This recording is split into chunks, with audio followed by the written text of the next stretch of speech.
السلام علیکم جی، میرا نام سلمان جاوید ہے اور آج کی کہانی کی نئی ایپیسوڈ کے ساتھ میں آپ کے سامنے آج حاضر ہوں۔ آج کی جو میری بات چیت ہے وہ کسی جیو پولیٹیکل ایشو پہ یا انٹرنیشنل ریلیشنز کے ایشو کے اوپر نہیں ہے، بلکہ وہ ایک سمپل سا ایشو ہے، سمپل ایشو ہے ڈسکس کرنے میں، لیکن ایک بہت گمبھیر صورتحال ہے اوور آل ویسے۔ تو وہ ایشو کیا ہے؟ ایشو یہ ہے کہ پاکستان کا ڈیفنس ڈے تھا کل 6 سپٹمبر، لائک 14 اگست کو بھی یہ دیکھنے کو ملا، اس کے بعد ابھی 6 سپٹمبر کو بھی دیکھنے کو ملا۔ ایک اس طرح کی زیل، انتھوزیازم، اس طرح کا ایک ویلر جو ہے وہ دیکھنے کو نہیں ملا جس طریقے کا ہمیں پہلے ملا کرتا تھا۔ there are many reasons, political reasons mainly, economic reasons secondly، اور پھر اس کے علاوہ ایک ڈسپیرٹی اور پولرائزیشن جو ہے وہ سامنے آئی۔ انسٹیڈ کہ ہم اس دن کے اوپر کسی طریقے سے یہ دیکھتے کہ ہم لوگ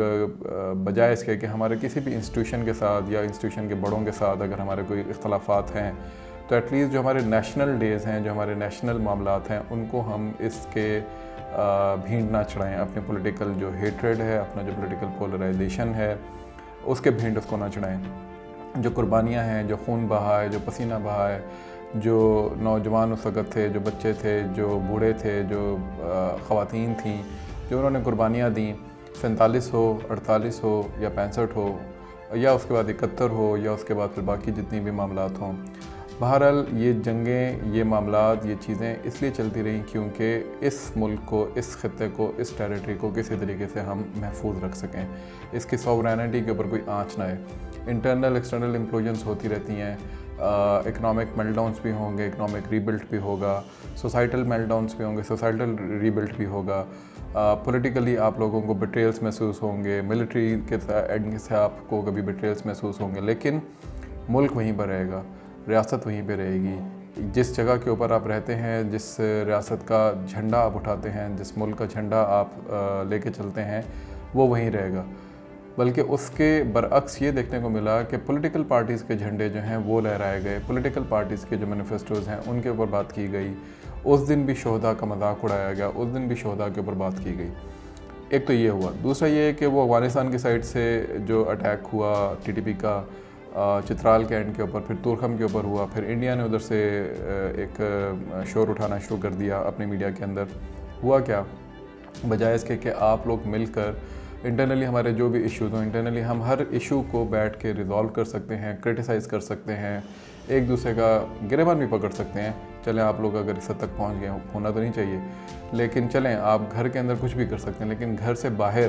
سے جب حملہ ہو تو اس کو پھر آپ لوگ کلیکٹیولی رسپانس کرتے ہیں۔ پاکستان کے 18 سال کے بعد، بننے کے 18 سال کے بعد جب انڈیا نے پاکستان کے اوپر حملہ کیا، ٹھیک ہے اس کے وجوہات کچھ بھی ہو سکتی ہیں، اس پہ ہم کبھی پھر ڈسکشن کریں گے، لیکن بہرحال ایک جنگ مسلط ہوئی۔ اس جنگ کو باوجود انتہائی نامساعد حالات کے، انتہائی ڈیفیکلٹ سچویشن کے کہ پاکستان کے ایسٹس پورے نہیں تھے، 18 سال ہوئے تھے ابھی بنے ہوئے پاکستان کو، پولیٹیکل انریسٹ بھی تھا، سب کچھ تھا، ڈکٹیٹر ایک جو ہے وہ انفیکٹ جو ہے وہ لیڈ کر رہا تھا کنٹری کو، صدر ایوب۔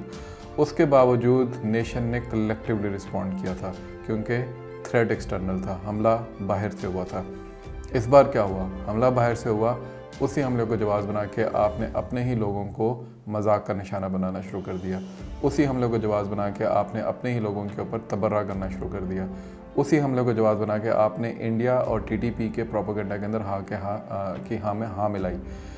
تو آپ خود دیکھ لیں کہ آپ لوگ پولیٹیکل پولرائزیشن اور ہیٹریٹ کے اندر خود کو کہاں پہ کھڑا دیکھتے ہیں یا کہاں پہ کھڑا پا رہے ہیں۔ اگین جیسے میں نے کہا کہ یہ ایڈوائز ہے، یہ کوئی پولیٹیکل پوائنٹ سکورنگ نہیں ہے، یا کوئی میں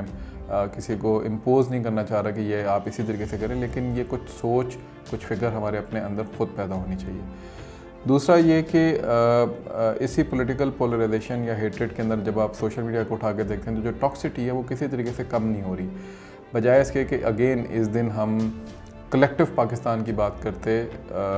ڈومیسٹک اینڈ پہ بھی اور ریجنل اینڈ پہ بھی۔ ایک ہمارے پرانے فائنینشیل ایڈوائزر یا منسٹر کہہ لیں آپ ان کو، جو ایف بی آر کے ہیڈ بھی رہے، شبر زیدی صاحب، انہوں نے ٹویٹنگ کی 2-3 اور انہوں نے ایک اسپیسیفک ایتھنیسٹی کو نشانہ بنایا بیسڈ اپون، اور ان کو بیس کیا کسی اور کنٹری کے اوپر، اور یہ ان کی نہ صرف شیلونیس کو شو کرتا ہے بلکہ یہ بھی شو کرتا ہے کہ ان کو پتہ ہی نہیں ہے کہ یہ الفاظ، جارگن، یہ چیزیں کس طرح ریلیٹ کرتی ہیں، ریلیونٹ ہیں، ان کے کانٹیکس کے ہیں، اور پاکستان کے اینڈ پہ اس کا کیا نقصان پڑتا ہے۔ اور انڈس کو ڈیوائڈ کر کے انہوں نے انڈس کے اس سائڈ اور انڈس کے اس سائڈ کی دو قوموں کو بالکل الگ الگ کر کے دکھا دیا. یہ نہیں ان کو معلوم کہ سویلائزیشنس کے اوپر کیا بات ہوتی ہے, یہ نہیں ان کو معلوم کہ مسلم سویلائزیشن نے کیا کردار ادا کیا ہے اس خطے کے اندر, یہ ان کو معلوم نہیں ہے کہ کنورسیشنز کیسے کی جاتی ہیں. باربیرین کا لفظ انہوں نے یوز کیا, انسیولائزڈ کمیونٹیز کا لفظ انہوں نے یوز کیا. اس طرح کی بہت ساری خباستیں جو ریسسٹ قسم کی آپ کہہ لیں کہ جو معاملات تھے وہ ان کے ٹویٹر کے اوپر نظر آئے, اور اس کے اوپر پورے ٹویٹر پہ مسلسل ایک ڈسکشن اور ڈسکورس اور بحث چھڑ گئی اور چھڑی رہی. تو یہ اس نہج کے اوپر ہم پہنچ گئے ہیں کہ بجائے اس کے کہ ہم ایسے مواقعوں کے اوپر کلیکٹیولی رسپونڈ کریں, کلیکٹیولی کھڑے ہوں, کلیکٹیولی لوگوں کو بتائیں کہ ہم لوگوں نے ہمارے انٹرنل معاملات جیسے بھی ہوں, ہم ایکسٹرنل تھریٹس کو اور اپنے لوگوں کو پروٹیکٹ کرنے کے اوپر ہم لوگ ویسے ہی اکٹھے ہیں جیسے کہ پہلے تھے. بجائے اس کے ہم لوگ ہر اس چیز کے لیے گرنا شروع ہو گئے ہیں جس کے لیے کسی زمانے میں ہمارے دشمن خواب دیکھا کرتے تھے. اس میں قصوروار سبھی ہیں,